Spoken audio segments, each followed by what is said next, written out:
Okay, so at the point that we left off, you were in the Pacific Fleet, I believe. Can you tell us a bit about the landing at Okinawa?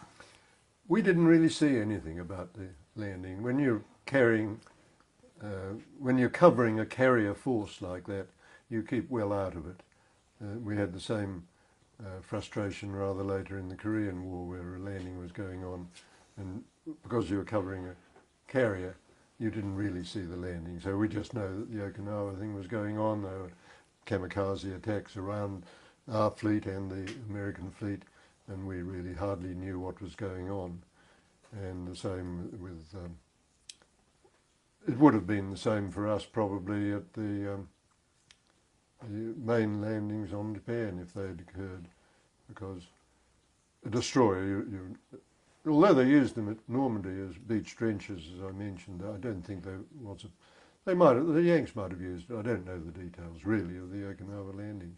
So, what exactly was your role then in Well, covering the just being, landings? you had your four carriers and a circular screen round them of anything up to 24 destroyers.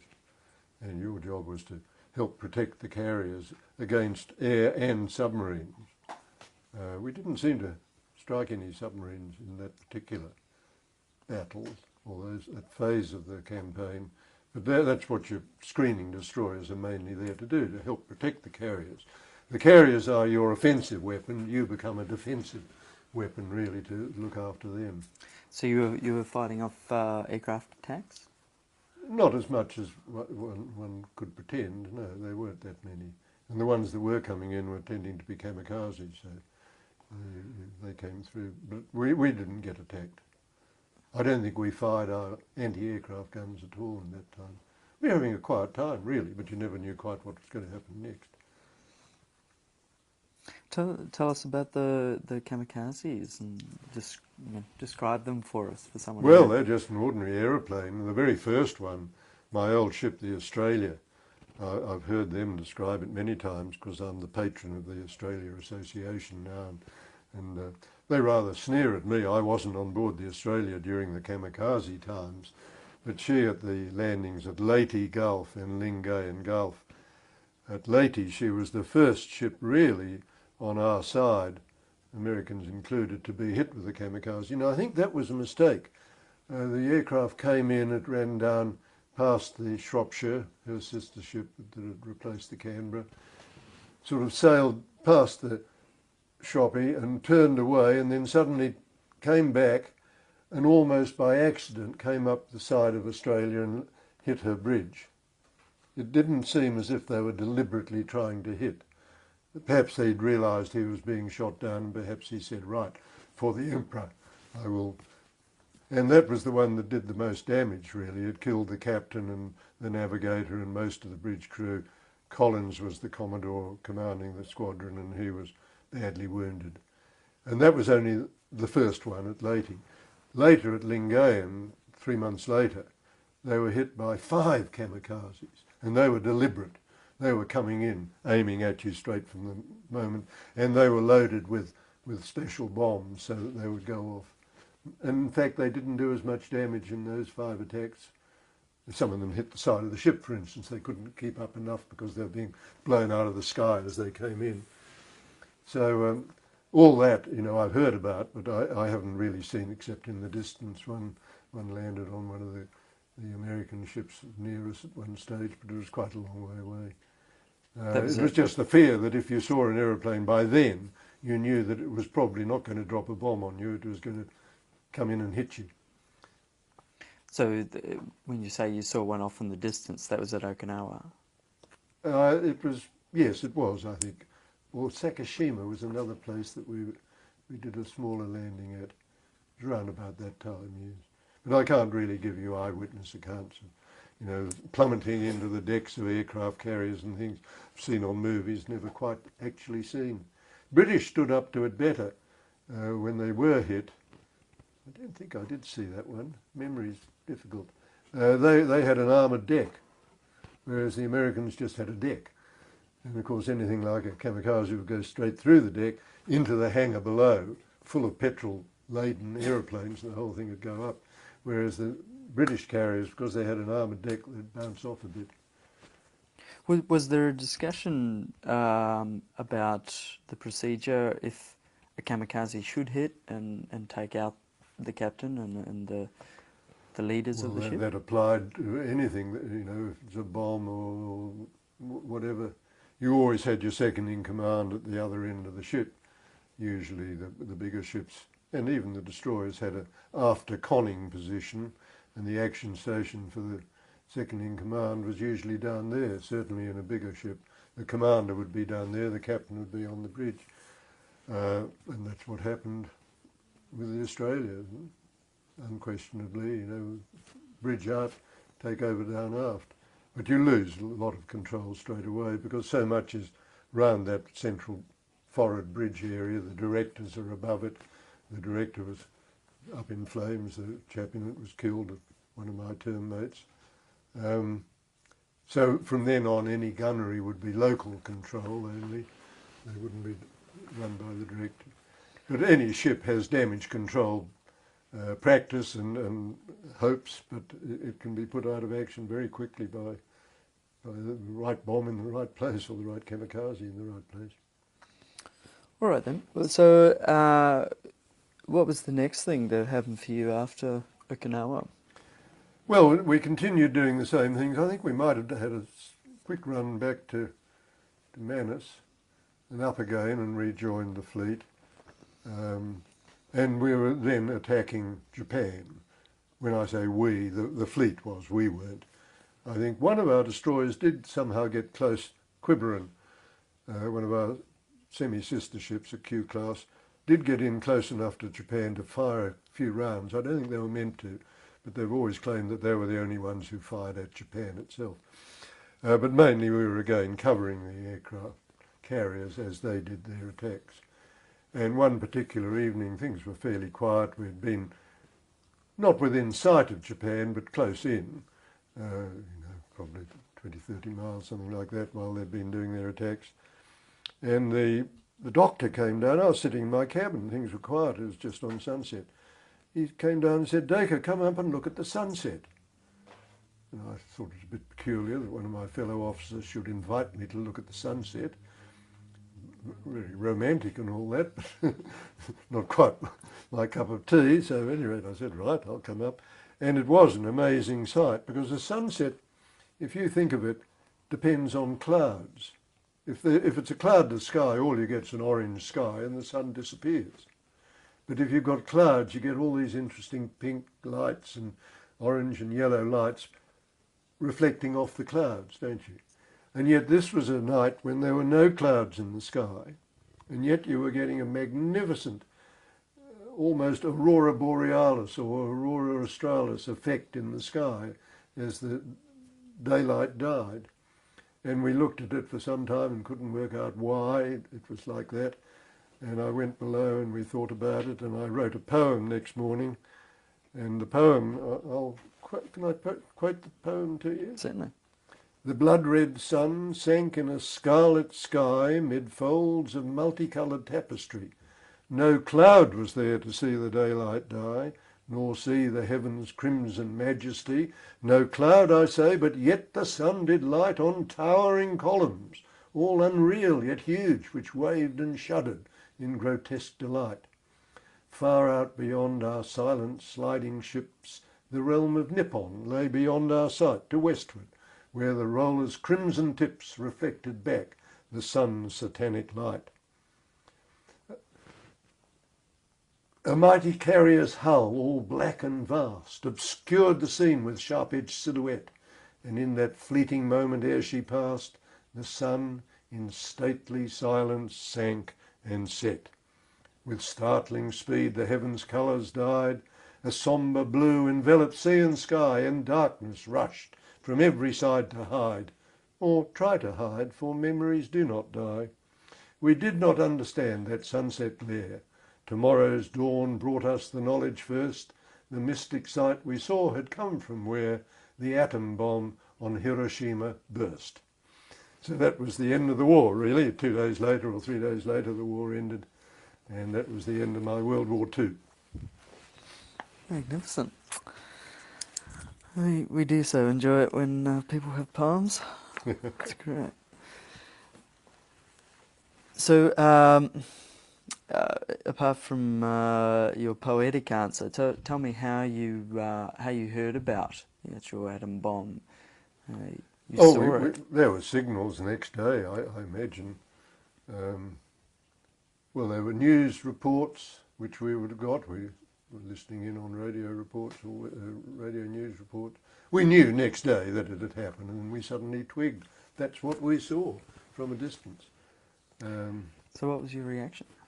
well, thank God we're not having to go into Japan, because that should end the war. It didn't.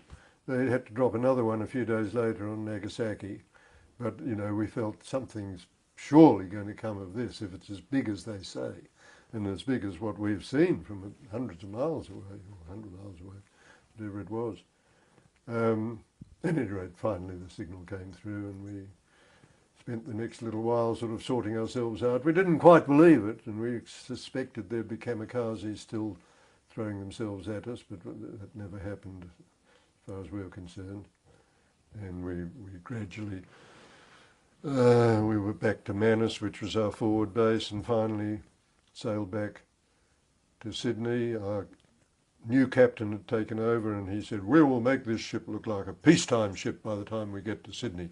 And we removed all the paint from all the brasswork, and we polished it up, and we stopped somewhere off Sydney, further up the coast, and painted the ship's side. It's nice and calm, and we sailed into Sydney looking like a palace of gems. And then they said, "All you N class, we're going to give you away and swap for RN Q class. You've got 2 Qs already, the Quiberon and Quick Match. I mentioned Quiberon earlier. We're going to give, your 4 Ns are going to be swapped with 4 Qs."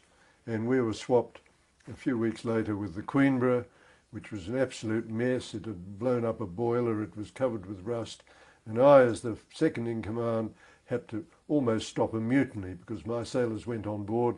They came up from down below bringing all their lockers and saying it's full of fleas and lice and rust and dirt. After our lovely ship, we've got to go into this one.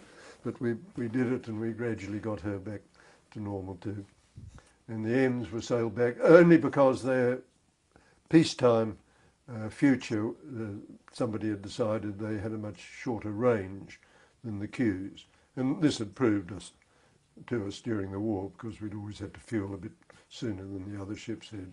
So we wanted a better range, and the Qs apparently had it. So we kept the Qs thereafter, and the Ns disappeared back to the RN, and finally disappeared, which was a pity because they were a very fine set of ships, and we were very proud of them. So, did you then get leave to go home? Oh, I think not long afterwards I'd got a bit of leave, and then I found myself commissioning a new frigate, the Murchison. This would be about November, I suppose. Well, before you 45. go on to that, tell me about your homecoming. Did you go and see your mother? Yes, oh, well, I had leave on and off. You know, there were the times I have mentioned as we go along.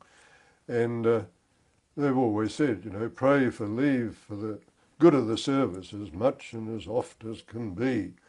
One of the laws of the Navy, and he would do well to observe them going down in his ship to the sea.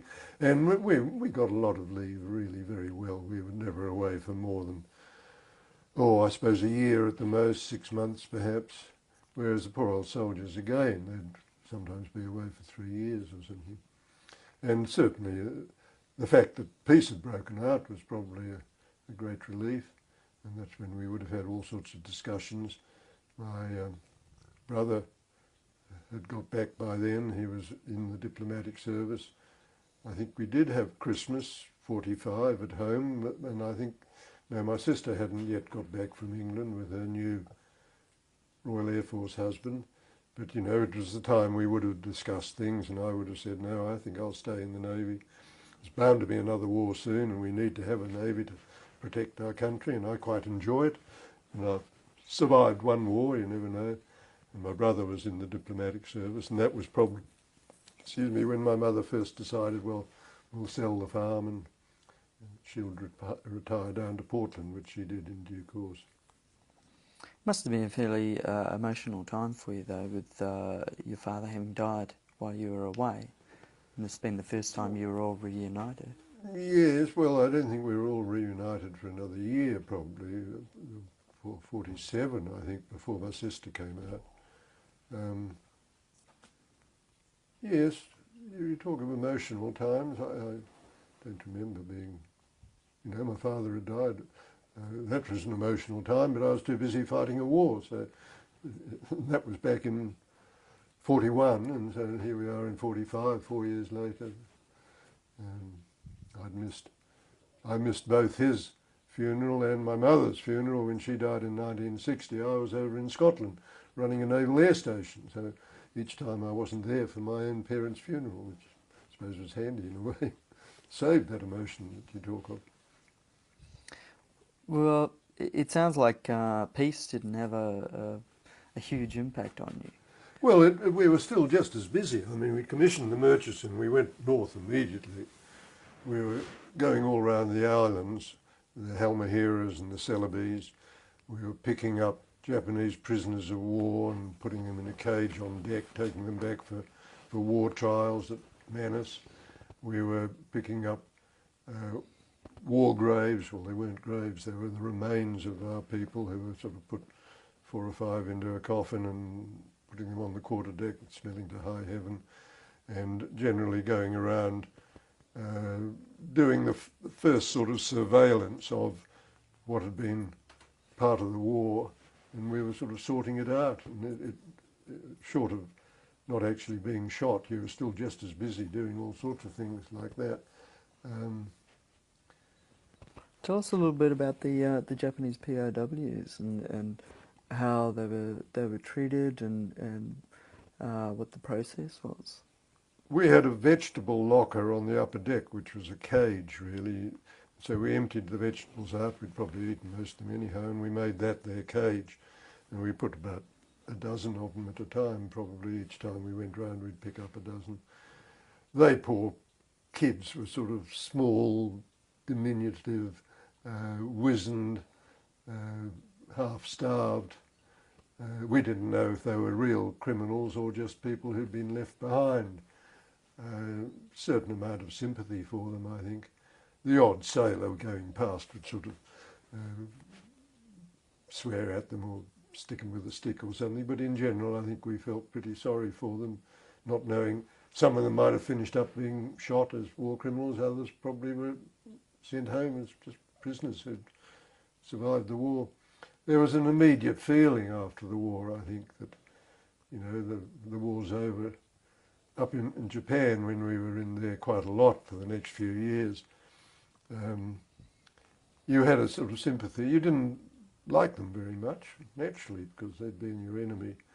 And they were quite different.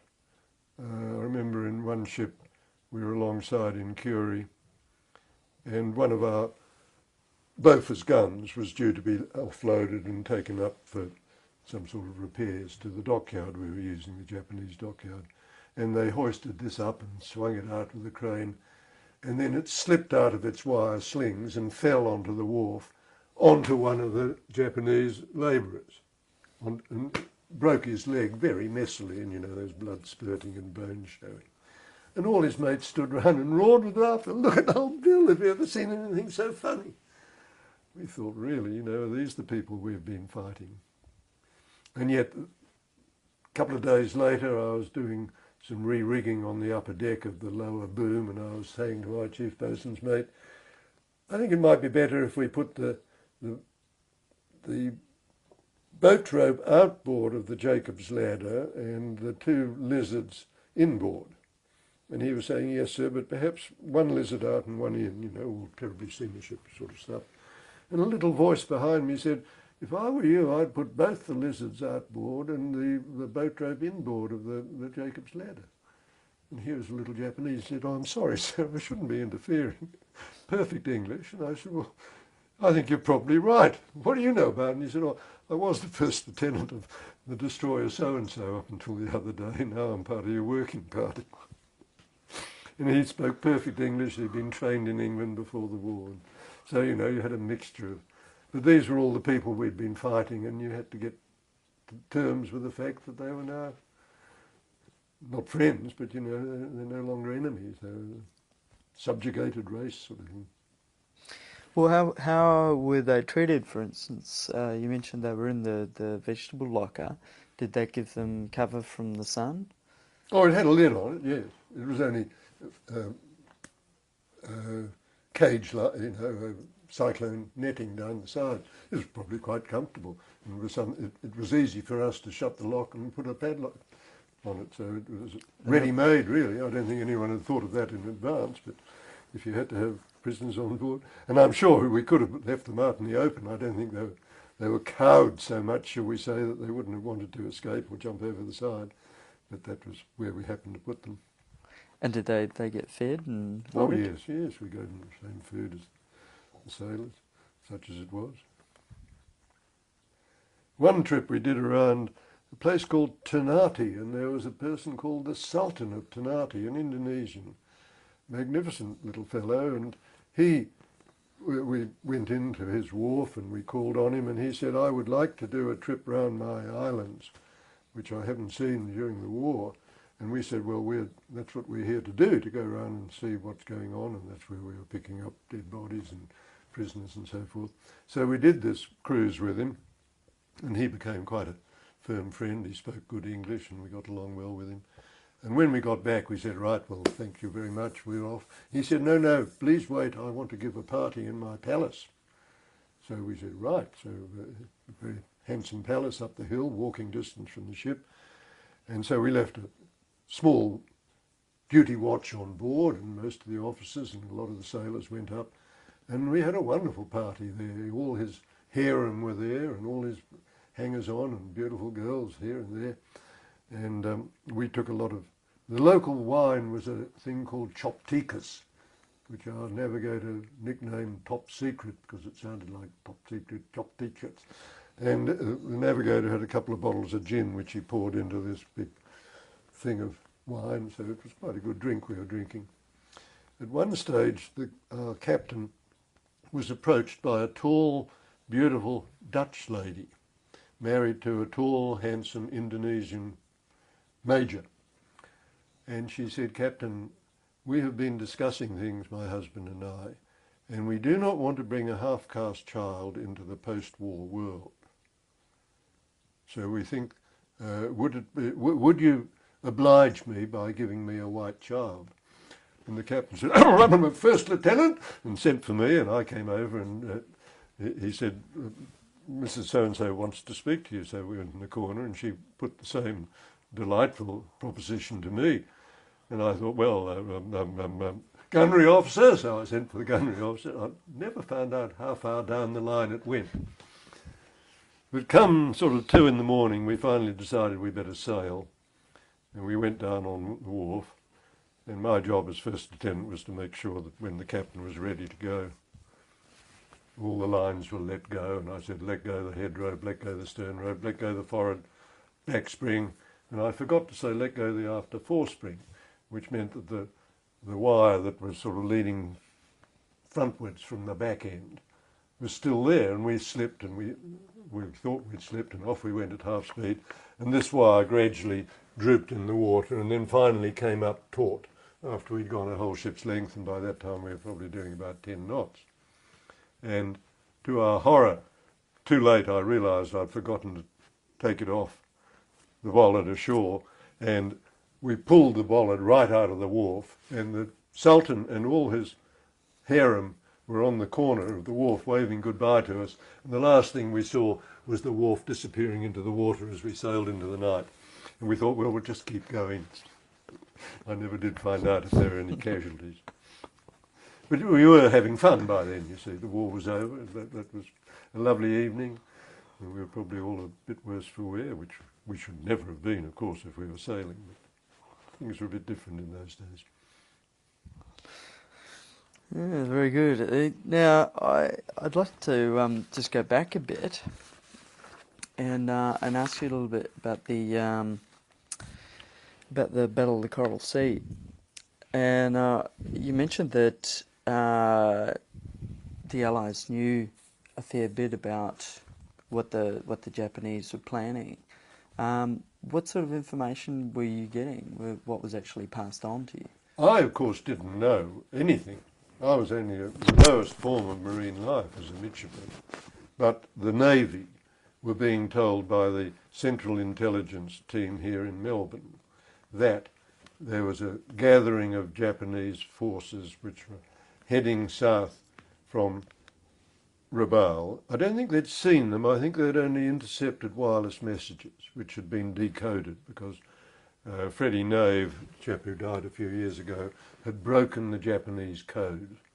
And the same as in England during the war when they broke the German code, the Enigma code, made a tremendous difference on each side. If you knew what the other side was doing, like the U-boat war, they lost the final U-boat war because we knew the U-boat codes and they didn't know that we knew, and we could hear them gathering together, but that's another story. The same thing, even as early as the Coral Sea, we had been told, our forces or our leaders had been told there was an imminent move south by the Japanese, and our orders were simple: get out of Sydney as fast as you can, congregate in the Coral Sea for further orders. And we were in dry dock, but we quickly got out. Canberra was in having a few bigger repairs. She couldn't get out, so she missed the Battle of the Coral Sea, but we and Hobart both got up there and rejoined the Lexington and Saratoga, Yorktown, and we were in the right place at the right time. That's really what it was. Had we not had that breaking of the code, we wouldn't have been there.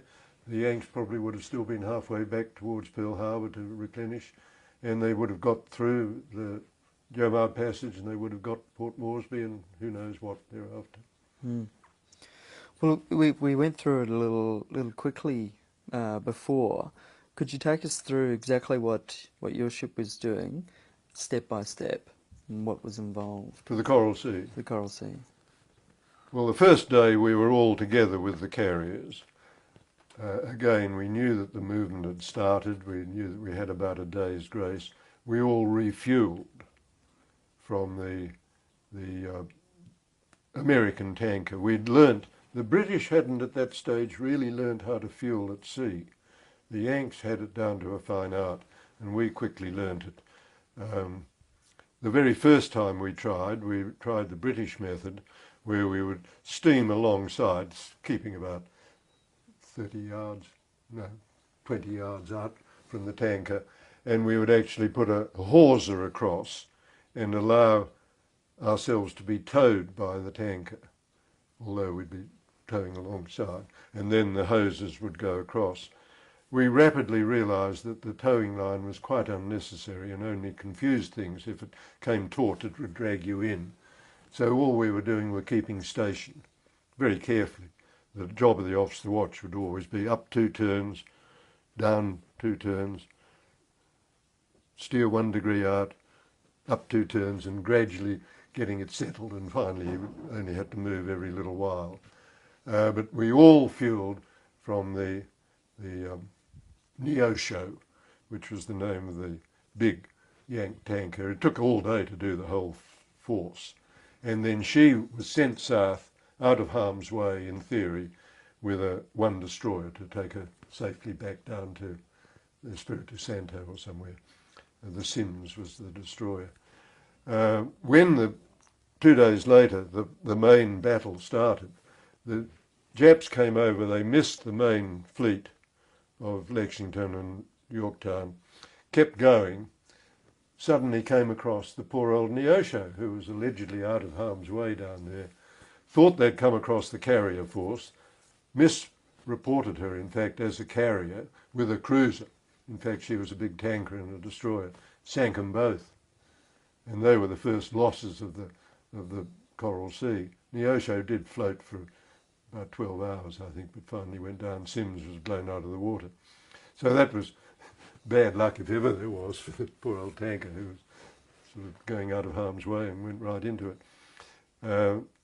Having done that, it was after we'd all fueled up to capacity, that we were sent off to go west and cover the bottom, the exit from Jomard Passage in the Louisiade archipelago. And that's when we separated from the carriers. And that was the I forget, I think it might have been the next morning then by the time we actually had the attacks on the 7th of May, I think it was. It's always a difficult battle to commemorate, because you don't know whether to commemorate the 5th, 6th, 7th or 8th of May. The 5th was actually my 19th birthday, so I was fighting the Battle of the Coral Sea on my 19th birthday. But it was a fairly quiet day for us that day. That was the day we were fueling, I think. But there were 4 days it was spread over. And we never rejoined the carriers that time. We went back and I never saw them again, because I later left the ship down in Sydney and over to England. Apart from the main Japanese force and that first bunch of planes you said that came over, and then there was some American planes that came and fired or dropped bombs on. Did you encounter any other planes? We were seeing one of the first things when we were sort of all jittery and waiting. In came a single plane, and we very nearly fired at it, and it came along and we recognised it as an American torpedo bomber, a Devastator, I think they called them. And it said, "Where are the carriers?"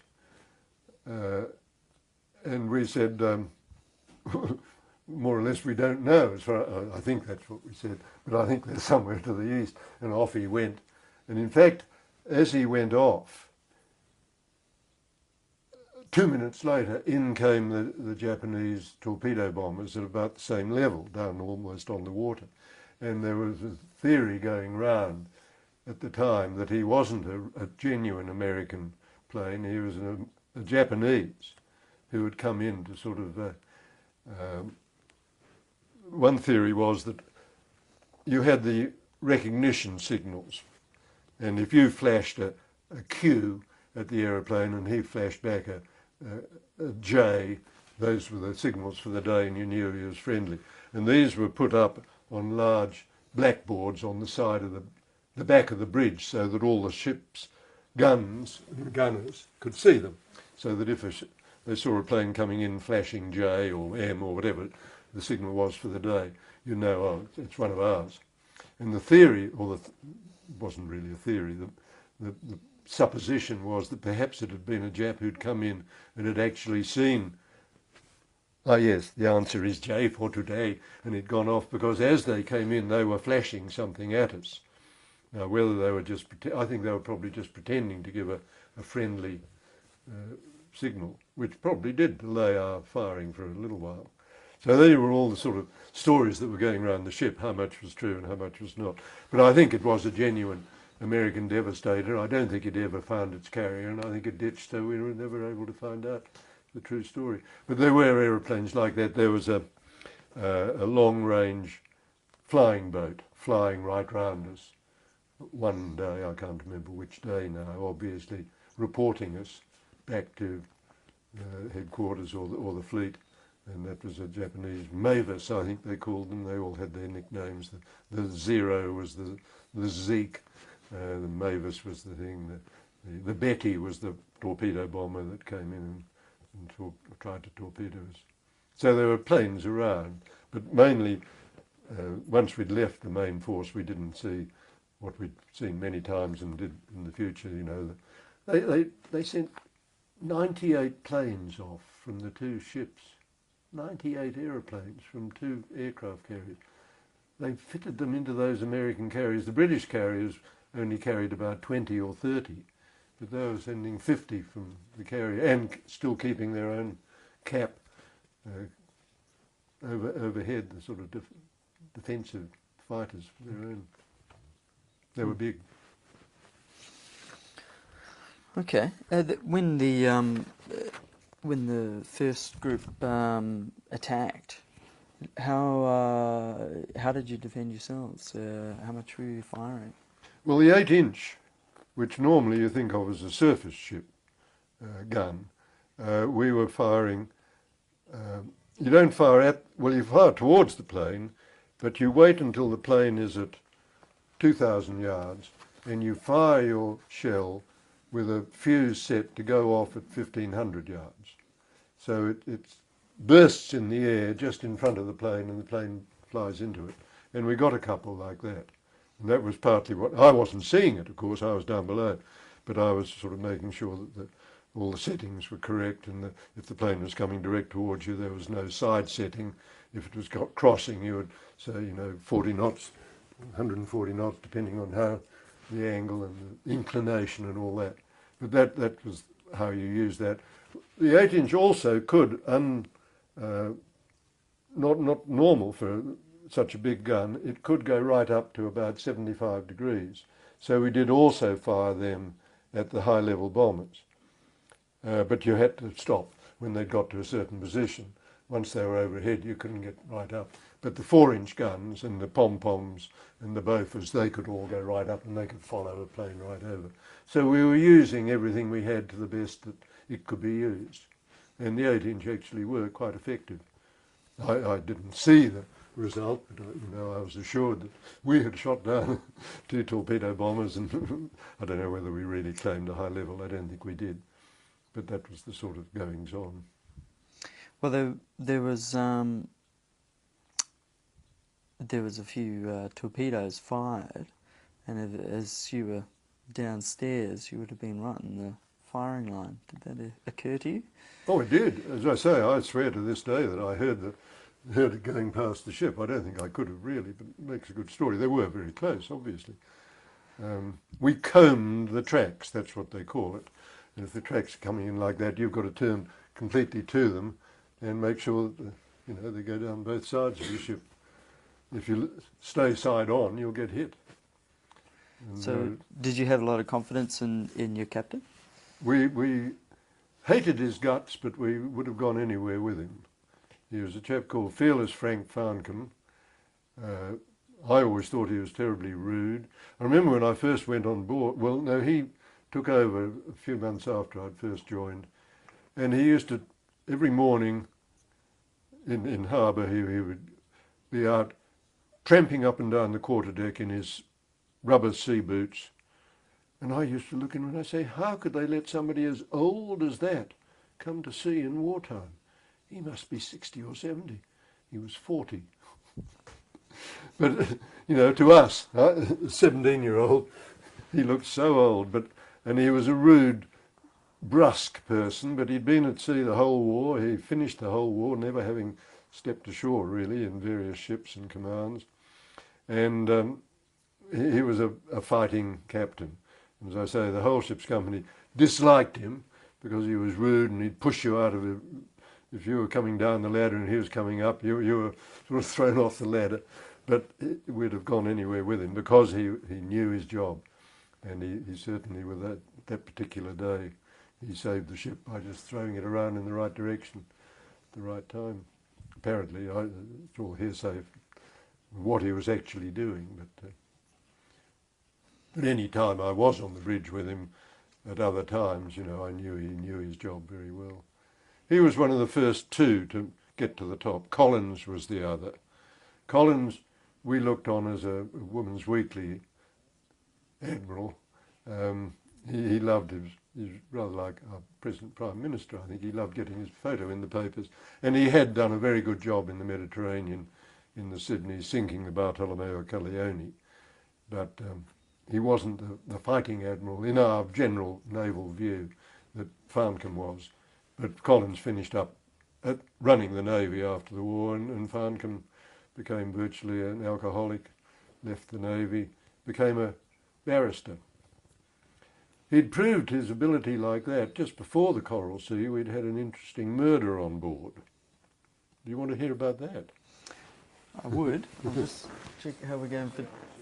Yeah, we're on right on the end, so anyway, best not to start a big